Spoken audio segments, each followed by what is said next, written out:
Sophie Jeanval, bonjour. Bonjour Mounia. Vous êtes la présidente des greffiers des tribunaux de commerce et nous allons parler des enjeux concernant la publication des comptes du greffe, une suite de la loi Macron de 2015 finalement. Mais alors avant toute chose, est-ce que vous pouvez nous rappeler brièvement quelle est la fonction, la mission des greffiers des tribunaux de commerce ? Alors, les greffiers des tribunaux de commerce ont en charge le fonctionnement du tribunal de commerce, donc une fonction judiciaire bien connue du grand public lorsqu'on parle d'un greffier, mais aussi des fonctions de teneur de registre, dont le plus connu, le registre du commerce et des sociétés. Et alors, les greffiers en chiffres, ça donne quoi? Il y en a combien des greffes en France? Et on a vu le chiffre dans la presse, par exemple, de 30 000 € net mensuels de salaire pour un greffier. Alors, est-ce que vous confirmez ce chiffre? Alors non, je ne le confirme pas pour plusieurs raisons, puisque en réalité, on ne sait pas trop de quoi on parle quand on dit salaire, et puis les situations sont disparates. Et la seule chose que j'aurais à dire sur ce montant, c'est que les tarifs des greffiers sont arrêtés par arrêté conjoint du ministère de la Justice et du ministre de l'Économie. Donc notre activité, bien que libérale, est une activité tarifée, réglementée, sous l'autorité du ministère de la Justice. Alors, quels sont ces tarifs?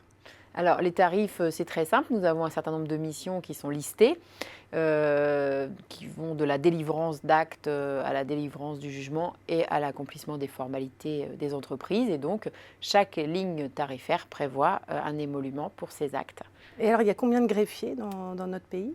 Alors, nous avons donc sur le territoire métropolitain, à l'exclusion de l'Alsace-Moselle, 134 tribunaux de commerce, donc 134 offices de greffiers de tribunaux de commerce. Et nous sommes aujourd'hui 232 professionnels et nous employons environ 2000 collaborateurs sur le territoire métropolitain. Et alors, qu'est-ce que la loi Macron a changé finalement? Les tarifs, vous les évoquiez tout à l'heure, l'accès à la profession, l'ouverture des données? Absolument, ce sont ces 3 points. Donc, en ce qui concerne les tarifs, la loi Macron a prévu une régulation de nos tarifs avec une révision tous les 2 ans.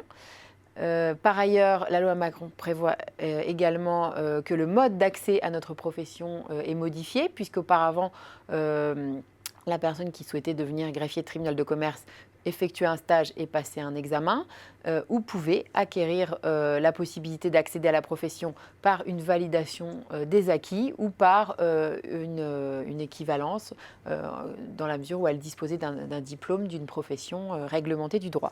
Aujourd'hui, la seule voie d'accès à notre profession est le concours. Et alors, concernant l'accès aux données, l'open data? Alors, l'open data des données économiques, donc la loi du 6 août 2015 donc, que vous mentionniez, prévoit un accès libre, gratuit, par des formats interopérables, accessibles à tous, des données économiques, des données des entreprises. Et donc nous avons réalisé cette open data puisque ma profession, via son GIE Infogreffe, a créé en septembre 2017 son site Data Infogreffe où vous disposez d'un certain nombre de jeux de données qui vous permettent de réaliser des analyses, des études de marché. Cela dit, je crois que toutes les entreprises ne sont plus obligées de publier leurs comptes.